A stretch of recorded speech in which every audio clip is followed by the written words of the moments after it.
ನಮಸ್ಕಾರ. For the very first time ಯಾರೆಲ್ಲ ನಮ್ಮ ವಾಹಿನಿನ ನೋಡ್ತಾ ಇದ್ರೋ ಕೂಡಲೇ ಸಬ್ಸ್ಕ್ರೈಬ್ ಮಾಡಿ, ಹಾಗೆಯೇ ನಿಮ್ಮೆಲ್ಲ ಸ್ನೇಹಿತರಿಗೂ ಶೇರ್ ಮಾಡಿ. ನಿನ್ನೆಯಷ್ಟೇ ಈ ಮೀಸಲಾತಿಯನ್ನು ಕೋರಿ ಯಾರೆಲ್ಲ ಶಿಕ್ಷಕರ ನೇಮಕಾತಿ ಆಗಿರ್ಬೋದು ಅಥವಾ ಬೇರೆ ಬೇರೆ ಇಲಾಖೆಯ ಪರೀಕ್ಷೆಗಳಾಗಿರ್ಬೋದು ನೀವು ಫೇಸ್ ಮಾಡಬೇಕು ಅಂತಂದರೆ ಆನ್ಲೈನ್ ಅಪ್ಲಿಕೇಶನ್ ಹಾಕಬೇಕಾದ್ರೆ ರಿಸರ್ವೇಷನ್ಸ್ ಕೋಟಾ ಅಂತ ತೋರಿಸಿದಾಗ ಅದಕ್ಕೆ ಪೂರಕವಾದಂಥ ಕೆಲವೊಂದು ಪ್ರಮಾಣ ಪತ್ರಗಳನ್ನು ನೀವು ಮುಂಚೆನೇ ಮಾಡಿಸಿ ಇಟ್ಕೊಂಡಿರಬೇಕು. ಅದರಲ್ಲಿ ಭಾಳ ಪ್ರಮುಖವಾಗಿ ಈ ರೂರಲ್ ಸರ್ಟಿಫಿಕೇಟ್ಸು ಭಾಳ ಒಂದು ಪ್ರಾಮುಖ್ಯತೆಯನ್ನು ಪಡ್ಕೊಂಡಂಥ ಪ್ರಮಾಣ ಪತ್ರಗಳು ಇವೆಲ್ಲವೂ ಕೂಡ. ಇದ್ರ ಬಗ್ಗೆ ಒಂದು ವಿಡಿಯೋ ಮಾಡಿದೆ, ಕನ್ನಡ ಮಾಧ್ಯಮ ಪ್ರಮಾಣ ಪತ್ರ ಹಾಗೆಯೇ ಗ್ರಾಮೀಣ ಅಭ್ಯರ್ಥಿ ಪ್ರಮಾಣ ಪತ್ರಗಳು ಅಂತ. ಈಗ ತುಂಬ ಜನ ಕೆಲವೊಂದಷ್ಟು ವ್ಯಾಲಿಡ್ ಕ್ವಶನ್ಸನ್ನು ಕಮೆಂಟ್ಸ್ ಮುಖಾಂತರವಾಗಿ ಕೇಳಿದ್ದಾರೆ. ಎಲ್ಲವೂ ಕೂಡ ಸರಿ ಇದೆ, ಅವ್ರು ಕೇಳಿರ್ತಕ್ಕಂಥ ಪ್ರಶ್ನೆಗಳೆಲ್ಲವೂ ಕೂಡ. ಏನು ಕೇಳಿದರೆ ಅಂತಂದರೆ ಅವರು, ಸರ್ ಈಗ ನಾವು 5 ಇಯರ್ಸ್ ಬ್ಯಾಕು, 6 ಇಯರ್ಸ್ ಬ್ಯಾಕು ಅಥವಾ 10 ಇಯರ್ಸ್ ಬ್ಯಾಕ್ ಈಗಾಗಲೇ ನಾವು ಮಾಡಿಸಿದ್ದೀವಿ ಕನ್ನಡ ಮಾಧ್ಯಮ ಪ್ರಮಾಣ ಪತ್ರ ಮತ್ತು ಈ ಗ್ರಾಮೀಣ ಅಭ್ಯರ್ಥಿ ಪ್ರಮಾಣ ಪತ್ರಗಳನ್ನು. ಈಗ ಹೊಸದಾಗಿ ರಿಕ್ರೂಟ್ಮೆಂಟ್ ಆದಾಗ ಹಳೆಯದು ಈಗಾಗಲೇ ಮಾಡಿಸಿರ್ತಕ್ಕಂಥ ಪ್ರಮಾಣ ಪತ್ರಗಳನ್ನು ಕಂಟಿನ್ಯೂ ಮಾಡ್ಬೋದಾ, ಯಾವುದೇ ತೊಂದರೆ ಆಗಲ್ವಾ, ಅಥವಾ ಹೊಸ ಪ್ರಮಾಣ ಪತ್ರಗಳನ್ನು ಮಾಡಿಸ್ಕೊಂಡ್ರೆ ಬೆಟರಾ, ಹೀಗೆಲ್ಲ ಪ್ರಶ್ನೆಯನ್ನು ಕೇಳಿದ್ರೆ ಅದು ನಿಮಗೆ ನೋಡಿ, ಈಗ ರೀಸೆಂಟ್ ಇಯರ್ ಆದರೆ ಏನೂ ಪ್ರಾಬ್ಲಮ್ ಇಲ್ಲ. 6 ಮಂತ್ಸ್ ಬ್ಯಾಕೋ ಅಥವಾ 3 ಮಂತ್ಸ್ ಬ್ಯಾಕೋ ಅಥವಾ 1 ಇಯರು ಆ ಟರ್ಮ್ ಆದರೆ ಅದೇನೂ ಆಗಲ್ಲ, ರೀಸೆಂಟ್ ಇಯರ್ಸಲ್ಲಿ ಮಾಡಿರ್ಬೋದು ಅಂತ ಅದು ಪರಿಗಣನೆ ತಗೋತಾರೆ ಅವರು.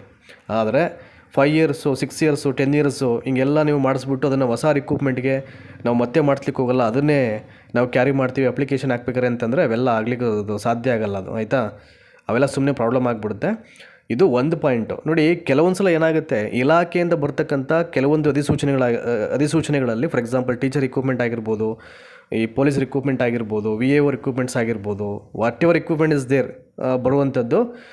ಅಲ್ಲಿ ಇಲಾಖೆನೇ ಏನು ಮಾಡುತ್ತೆ, ಅಧಿಸೂಚನೆಯ ಕೆಳಗಡೆ ಆ ಇಲಾಖೆಯಿಂದನೇ ಕೆಲವೊಂದು ಪ್ರಮಾಣ ಪತ್ರಗಳನ್ನು ಆ ಫಾರ್ಮ್ಯಾಟ್ಸನ್ನ ಬಿಟ್ಬಿಡ್ತಾರೆ ಅನೆಕ್ಸರಲ್ಲಿ. ಈಗ ಕನ್ನಡ ಮಾಧ್ಯಮ ಆಗಿರ್ಬೋದು, ಗ್ರಾಮೀಣ ಮಾಧ್ಯಮ ಆಗಿರ್ಬೋದು, ಇವೆಲ್ಲವನ್ನು. ಅಂಥ ಟೈಮಲ್ಲಿ ಏನು ಮಾಡಬೇಕು, ನೀವು ಅವುಗಳನ್ನೇ ಡೌನ್ಲೋಡ್ ಮಾಡಿ ನೀವು ಬರ್ಸ್ಕೊಳ್ಬೇಕಾಗುತ್ತೆ. ಇದು ಮೊದಲನೇ ಪಾಯಿಂಟು. ತುಂಬ ಜನ ಸರ್ ಇಲಾಖೆದೇ ಡೌನ್ಲೋಡ್ ಮಾಡಿಸ್ಕೊಳ್ಳೋದೇ ಇದ್ರೆ ಏನು, ನಾವು ಅದಕ್ಕಿಂತ ಮುಂಚೆನೇ ಈಗ ಫಾರ್ ಎಕ್ಸಾಂಪಲ್ ಈಗ 2-3 ತಿಂಗಳು ಲೇಟಾಗಿ ನೋಟಿಫಿಕೇಷನ್ ಆಗುತ್ತೆ ಅಂತ ಅಂದ್ಕೊಳ್ಳಿ, ನಾವು ಮುಂಚೆನೇ ಈಗಲೇ ತೊಗೊಂಡು ನಾವು ಮಾಡಿಸ್ಬಿಡ್ತೀವಿ ಅಂಗಡಿಯಲ್ಲಿ ಅಂತಂದರೆ ಏನೂ ಪ್ರಾಬ್ಲಮ್ ಇಲ್ಲ, ಏನೂ ಪ್ರಾಬ್ಲಮ್ ಆಗೋಲ್ಲ. ಆಯಿತಾ, ಫಾರ್ಮ್ಯಾಟ್ಸು ನೀವು ಅಂಗಡಿಯಲ್ಲಿ ಪರ್ಚೇಸ್ ಮಾಡ್ತಕ್ಕಂಥ ಫಾರ್ಮ್ಯಾಟ್ಸು, ಇಲಾಖೆಯಿಂದ ಬಿಟ್ಟಿರ್ತಕ್ಕಂಥ ಫಾರ್ಮ್ಯಾಟ್ಸು ಬೋತ್ ಆರ್ ನಾಟ್ ಸೇಮ್. ಇದರ ಸೈಜ್ ಬೇರೆ, ಅದರ ಒಂದು ಆ ಮಾದರಿಯೇ ಬೇರೆ ಇರ್ತಿದೆ. ಈಗ ನೀವು ಸ್ಕೂಲಲ್ಲಿ ನೀವು ಬೇಕಾದ್ರೆ ಅವರು ವಿಚಾರಿಸ್ಬೋದು, ಫಾರ್ಮ್ಯಾಟ್ಸ್ ಬೇರೆ ಇದ್ದರೆ ನಿಮ್ಗೆ ಎಷ್ಟು ಸಲ ಬೇಕಾದ್ರೂ ಬರ್ಸ್ಕೊಡ್ತಾರೆ. ಯಾಕಂದರೆ ಪ್ರೀವಿಯಸ್ ಇಯರ್ಸಲ್ಲಿ ನನ್ನ ಸ್ನೇಹಿತರು ಹಂಗೆ ಮಾಡಿದ್ದು. ಕೆಲವೊಂದು ಇಲಾಖೆ ಪರೀಕ್ಷೆಗಳಿಗೆ ಅವ್ರು ನೋಟಿಫಿಕೇಷನ್ ಆಗಲಿಕ್ಕಿಂತ ಮುಂಚೆನೇ ಫಸ್ಟು ಅಂಗಡಿಗಳಲ್ಲಿ ಅದನ್ನು ಪ್ರಮಾಣ ಪತ್ರವನ್ನು ಪರ್ಚೇಸ್ ಮಾಡಿ ಬರ್ಸೋದಲ್ಲದೇ ಇಲಾಖೆಯಿಂದ ನೋಟಿಫಿಕೇಷನ್ ಆದಾಗ ಅವರು ಬೇರೆ ಮಾದರಿಯ ಒಂದು ಪ್ರಮಾಣ ಪತ್ರವನ್ನು ಬಿಟ್ಟಿರ್ತಾರೆ. ಬಟ್ ಅಂಕಿಅಂಶಗಳು ಸೇಮ್ ಅದು. ಅಡ್ಮಿಷನ್ ನಂಬರ್ ಆಗಿರ್ಬೋದು, ನಿಮ್ಮ ಈಗ ಒಂದು TCA ನಂಬರ್ ಆಗಿರ್ಬೋದು, ನೀವು ಶಾಲೆಗೆ ಸೇರಿದಂಥ ದಿನಾಂಕ ಆಗಿರ್ಬೋದು, ಶಾಲೆ ಬಿಟ್ಟ ದಿನಾಂಕ ಆಗಿರ್ಬೋದು, ನಿಮ್ಮ ಡೇಟ್ ಆಫ್ ಬರ್ತ್ ಆಗಿರ್ಬೋದು, ಇವೆರಡೂ ಫಾರ್ಮ್ಯಾಟ್ಸಲ್ಲಿ ಅಂಕಿಅಂಶಗಳು ಸೇಮು. ಬಟ್ ಆದರೆ ಆ ಮಾದರಿ ಇದೆಯಲ್ಲ ನೋಡಿ, ಶೀರ್ಷಿಕೆಗಳ ಮಾದರಿ ಅವೆಲ್ಲ ಅಲ್ಲಲ್ಲಿ ಒಂದಷ್ಟು ಬದಲಾವಣೆ ಇದ್ದೇ ಇರ್ತಿದೆ. ಅದು ಹಾಗಾಗಿ ಬೋತ್ ಫಾರ್ಮ್ಯಾಟ್ಸು ಸೇಮ್ ಇರಲ್ಲ, ಅದು ಅಂಕಿಅಂಶಗಳು ಸೇಮ್ ಇರ್ತಿದೆ. ಆಯಿತಾ, ಸ್ವಲ್ಪ ಸೂಕ್ಷ್ಮವಾಗಿ ಅಬ್ಸರ್ವ್ ಮಾಡಿಬಿಟ್ರೆ ನಿಮಗೆ ಗೊತ್ತಾಗ್ಬಿಡುತ್ತೆ ಅದು. ಆಯಿತಾ, ಹಾಗಾಗಿ ಏನೂ ತಪ್ಪಾಗಲ್ಲ. ಅದು ಈಗ ಆನ್ಲೈನ್ ಮುಖಾಂತರ ಡೌನ್ಲೋಡ್ ಮಾಡಿ ಮಾಡಿಸಿದ್ರೆ ಓಕೆನಾ, ಅಥವಾ ಅದಕ್ಕಿಂತ ಮುಂಚೆನೇ ನಾವು ಆಫ್ಲೈನಲ್ಲೇ ಪರ್ಚೇಸ್ ಮಾಡಿ ಮಾಡಿಸ್ಬಿಡ್ತೀವಿ, ಏನೂ ತೊಂದರೆ ಇಲ್ವಾ ಅಂತಂದರೆ ಅದು ಏನೂ ತೊಂದರೆ ಆಗಲ್ಲ. ಮೇಯ್ನಾಗಿ ಬೇಕಾಗಿರೋದು HM ಮತ್ತು ಆ ಭಾಗದ ತಾಲೂಕಿನ ಬ್ಲ್ಯಾಕ್ ಎಜುಕೇಷನ್ ಆಫೀಸರ್ ಸೀಲ್ ಮತ್ತು ಸಿಗ್ನೇಚರು ಅಥೆಂಟಿಕೇಟ್ ಆಗಿರಬೇಕಷ್ಟೆ. ಅದು ಭಾಳ ಪ್ರಮುಖವಾದ ಪಾತ್ರವನ್ನು ವಹಿಸೋದು. ಇದಾದಮೇಲೆ ನೀವು ಆಫ್ಲೈನಲ್ಲಿ ಮಾಡಿಸ್ಬಿಟ್ಟು ಬೇಕಾದ್ರೆ ಇನ್ನೊಂದು ಸಲ ಆನ್ಲೈನ್ ಫಾರ್ಮ್ಯಾಟ್ಸನ್ನು ಡೌನ್ಲೋಡ್ ಮಾಡಿ ನೀವು ಬರ್ಕೊಡ್ತಾರೆ, ಏನೂ ತೊಂದರೆ ಇಲ್ಲ. ಆಯಿತಾ, ಯಾಕೆಂದರೆ ಆ ಒಂದು ಪ್ರಮಾಣ ಪತ್ರಗಳ ಮಾದರಿ ಸೂಕ್ಷ್ಮವಾಗಿ ಒಂದಷ್ಟು ವ್ಯತ್ಯಾಸವನ್ನು ಹೊಂದಿರುತ್ತೆ. ಅದನ್ನು ನೀವು ಅದನ್ನು ಡೌನ್ಲೋಡ್ ಮಾಡಿ ನೋಡಿದಾಗಲೇ ನಿಮ್ಗೆ ಅರ್ಥ ಆಗುತ್ತೆ, ಅದೇನೂ ಪ್ರಾಬ್ಲಮ್ ಆಗೋಲ್ಲ. ಆಯಿತಾ, ನೀವು ಆಫ್ಲೈನಲ್ಲಿ ಮಾಡಿಸಿದ್ರು ಓಕೆ, ಯಾವುದೇ ಸಮಸ್ಯೆಗಳು ತಲೆದವರಲ್ಲ.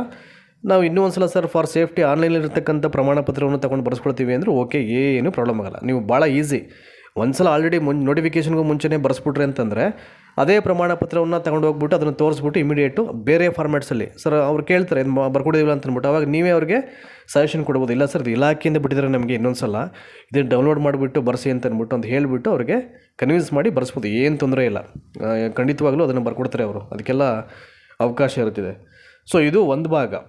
ಕನ್ನಡ ಮಾಧ್ಯಮ ಪ್ರಮಾಣ ಪತ್ರಗಳು ಅಂತಂದರೆ ಒಂದು ಕನ್ನಡ ಮಾಧ್ಯಮ ಶಾಲೆಯಲ್ಲಿ 1ರಿಂದ 10ನೇ ತರಗತಿವರೆಗೆ ನೀವು ಕನ್ನಡದಲ್ಲೇ ಓದಿದ್ದೀರಾ ಅನ್ನೋಕ್ಕೆ ನಿರೂಪಿಸಲಿಕ್ಕೆ ಮಾಡ್ತಕ್ಕಂಥ ಅವೆಲ್ಲ ಕನ್ನಡ ಮಾಧ್ಯಮ ಪ್ರಮಾಣ ಪತ್ರ ಅವು. ಅದನ್ನು ನಾವು ರೂರಲ್ ಸರ್ಟಿಫಿಕೇಟ್ಸ್ ಅಂತ ಕರೀತಾರೆ. ಈಗ ಇದು ಮೊದಲನೇ ಪಾಯಿಂಟು. ತುಂಬ ಜನ ಏನು ಮಾಡ್ತಾರೆ ಅಂತಂದರೆ ಈ ಸ್ಕೂಲ್ಸನ್ನು ಚೇಂಜ್ ಮಾಡಿರ್ತಾರೆ. ನೆನ್ನೆ ಹೇಳಿದೆ ಇದ್ರ ಬಗ್ಗೆ ನಾನು.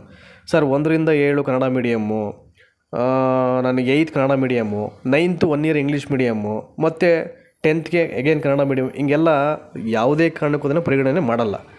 ಪ್ಯೂರ್ ಆಗಿರಬೇಕು. 1ನೇ ತರಗತಿಯಿಂದ ಹಿಡಿದು 10ನೇ ತರಗತಿ ತನಕ ನೀವು ಕನ್ನಡ ಮಾಧ್ಯಮದಲ್ಲಿ ಓದಿದರೆ ಮಾತ್ರ ಮೀಸಲಾತಿ ಕೋಟಾದ ಅಡಿ ಕನ್ನಡ ಮಾಧ್ಯಮದ ಅಭ್ಯರ್ಥಿ ಅಂತ ಅವರು ಕನ್ಸಿಡರ್ ಮಾಡುವಂಥದ್ದು, ಆಯಿತಾ. ಅಟ್ ದ ಸೇಮ್ ಟೈಮ್ ಇನ್ನೊಂದು ಗ್ರಾಮೀಣ ಅಭ್ಯರ್ಥಿ ಪ್ರಮಾಣ ಪತ್ರ ಏನದರ ಇಂಪಾರ್ಟೆನ್ಸ್ ಅಂತಂದರೆ, ಸೊ ಆ ಗ್ರಾಮೀಣ ಭಾಗದಲ್ಲಿ ನೀವು ಆ ಹಳ್ಳಿಗಳಲ್ಲಿ ಓದಿರ್ತಕ್ಕಂಥ ಒಬ್ಬ ಅಭ್ಯರ್ಥಿ ಅಂತ ಹೇಳಿ ನಿರೂಪಿಸಲಿಕ್ಕೆ ಮಾಡಿಸ್ತಕ್ಕಂಥ ಪ್ರಮಾಣ ಪತ್ರ ಅದು ಗ್ರಾಮೀಣ ಭಾಗದಲ್ಲಿ, ಆಯಿತಾ. ಅದನ್ನು ಗ್ರಾಮೀಣ ಅಭ್ಯರ್ಥಿ ಪ್ರಮಾಣ ಪತ್ರ ಅಂತ ಕರೆಯೋದು. ಸೊ ದಯಮಾಡಿ ಈ ಡಿಫ್ರೆನ್ಸನ್ನು ನೀವು ಅರ್ಥ ಮಾಡ್ಕೊಳ್ಬೇಕು, ಆಯಿತಾ. ಇದು ಅರ್ಥ ಆದರೆ ನಿಮಗೆ ಗೊತ್ತಾಗ್ಬಿಡುತ್ತೆ. ಸೊ ಯಾರ್ಯಾರೋ ಕನ್ನಡ ಮಾಧ್ಯಮ ಒಂದು ಟರ್ಮಲ್ಲಿ ಓದ್ಬಿಟ್ಟು ಮತ್ತು ಇನ್ನೊಂದು ಟರ್ಮಲ್ಲಿ ಇಂಗ್ಲೀಷ್ ಮಾಧ್ಯಮಕ್ಕೆ ಹೋಗ್ಬಿಟ್ಟು ನಮ್ಗೆ ಆಗುತ್ತೆ ಅಪ್ಲಿಕೇಶನ್ ಹಾಕ್ಲಿಕ್ಕೆ ಆಗುತ್ತೆ ಅಂದರೆ ಖಂಡಿತವಾಗ್ಲೂ ಆಗಲ್ಲ. ಸೊ 1ನೇ ಕ್ಲಾಸಿಂದ ಹಿಡಿದು ಟಿಲ್ 10th ತನಕ ಸೊ ನೀವು ಕನ್ನಡ ಮಾಧ್ಯಮದಲ್ಲೇ ಓದಿರಬೇಕಾಗುತ್ತೆ. ಸೊ ನೀವು ಸ್ಕೂಲ್ ಚೇಂಜ್ ಮಾಡಿಬೇಕಾದ್ರೆ, ನೀವು ಯಾವುದೇ ಸ್ಕೂಲ್ ಚೇಂಜ್ ಮಾಡಿದ್ರೂ ನಿಮ್ಮ ಮೀಡಿಯಮ್ ಆಫ್ ಇನ್ಸ್ಟ್ರಕ್ಷನ್ಸು ಕನ್ನಡವೇ ಆಗಿರಬೇಕು. ಅವಾಗಷ್ಟೇ ಅದನ್ನು ಪರಿಗಣನೆ ಮಾಡಲಿಕ್ಕೆ ಸಾಧ್ಯ ಆಗುತ್ತೆ. ಅಥವಾ ನೀವೆಷ್ಟೇ ಶಾಲೆಗೆ ಮಾಡಿದ್ರೂ ತೊಂದರೆ ಇಲ್ಲ, ನೀವು ಎಲ್ಲಿ ಬೇಕಾದ್ರೂ ಹೋಗ್ಬಿಡೋದನ್ನ ಆ ಶಾಲೆಗಳಿಗೆ ವಿಸಿಟ್ ಮಾಡಿ ಅಲ್ಲಿ ಈ ಎರಡೂ ಪ್ರಮಾಣ ಪತ್ರವನ್ನು ಆರಾಮಾಗಿ ಬರೆಸ್ಕೊಂಡು ಬರ್ಬೋದು. ಒಂದು ಏನಪ್ಪ ಅಂದರೆ ಒಂಚೂರು ಟೈಮ್ ಕಿಲ್ ಆಗುತ್ತೆ, ನಿಮಗೆ ಜರ್ನಿ ಜಾಸ್ತಿ ಆಗುತ್ತೆ. ಅದು ಬಿಟ್ಟರೆ ಭಾಳ ಈಸಿಯಾಗಿ ಎರಡೂ ಪ್ರಮಾಣ ಪತ್ರವನ್ನು ನೀವು ಬರೆಸ್ಕೊಂಡು ಸುರಕ್ಷಿತವಾಗಿ ಇಟ್ಕೊಳ್ಳಿಕ್ಕೆ ಸಾಧ್ಯ ಆಗುತ್ತೆ. ಸೊ ಶಾಲೆಗಳನ್ನು ಚೇಂಜ್ ಮಾಡಿದಾಗ ಏನಾಗುತ್ತೆ, ನಿಮಗೆ ಆ ಪ್ರಮಾಣ ಪತ್ರಗಳನ್ನು ಜಾಸ್ತಿ ಕೊಂಡ್ಕೊಳ್ಬೇಕಾಗುತ್ತೆ. ಅದು ಬಿಟ್ಟರೆ ಇನ್ನೇನು ಬೇರೆ ಸಮಸ್ಯೆ ಆಗಲ್ಲ ಅದು, ಆಯಿತಾ. ಐ ಹೋಪ್ ನಿಮಗೆ ಪರಿಪೂರ್ಣವಾಗಿ ಅರ್ಥ ಆಗಿದೆ ಅಂತ ಈಗ ಭಾವಿಸ್ತಾ ಇದ್ದೀನಿ. ಇದರಿಂದ ಆಚೆಗೆ ಇನ್ ಕೇಸ್ ಏನಾದರೂ ಡೌಟ್ಸ್ ಇದ್ದರೆ ದಯಮಾಡಿ ಕಮೆಂಟ್ಸಲ್ಲಿ ಕೇಳಿ, ಎಲ್ಲವನ್ನು ನೋಡಿ ಬೇಕಾದ್ರೆ ಇನ್ನೂ ಡೌಟ್ಸ್ ಇದ್ದರೆ ಕ್ಲಿಯರ್ ಮಾಡ್ತಕ್ಕಂಥ ಪ್ರಯತ್ನವನ್ನು ಸೊ ನಾನು ಖಂಡಿತ ಮಾಡೇ ಮಾಡ್ತೀನಿ. ಸೊ ಇನ್ನೂ ಒಂದು ಸಲ ಹೇಳ್ತಾ ಇದ್ದೀನಿ, ಸೊ ನೋಟಿಫಿಕೇಷನ್ಗಿಂತ ಮುಂಚೆ ದಯಮಾಡಿ ಏನು ಮಾಡಿ, ನೀವು ಅಂಗಡಿಯಲ್ಲೇ ಪರ್ಚೇಸ್ ಮಾಡಿ ಕನ್ನಡ ಮಾಧ್ಯಮ ಗ್ರಾಮೀಣ ಅಭ್ಯರ್ಥಿ ಪ್ರಮಾಣ ಪತ್ರವನ್ನು ಮಾಡಿಸ್ಕೊಂಡು ಇಟ್ಕೊಂಡ್ರೆ ನಿಮಗೆ ತುಂಬ ಒಳ್ಳೆಯದು. ಬರೀ ಟೀಚರ್ ರಿಕ್ರೂಟ್ಮೆಂಟ್ ಅಂತಲ್ಲ, ಈಗ ನಿಮ್ಗೆ ಯಾವುದೇ ಇಲಾಖೆ ಎಕ್ಸಾಮ್ಸ್ ಕಲ್ಫರ್ ಆದರೂ ಕೂಡ ತುಂಬ ನಿಮಗೆ ಹೆಲ್ಪ್ ಮಾಡುತ್ತೆ, ಅರ್ಥ ಮಾಡ್ಕೊಳ್ಳಿ.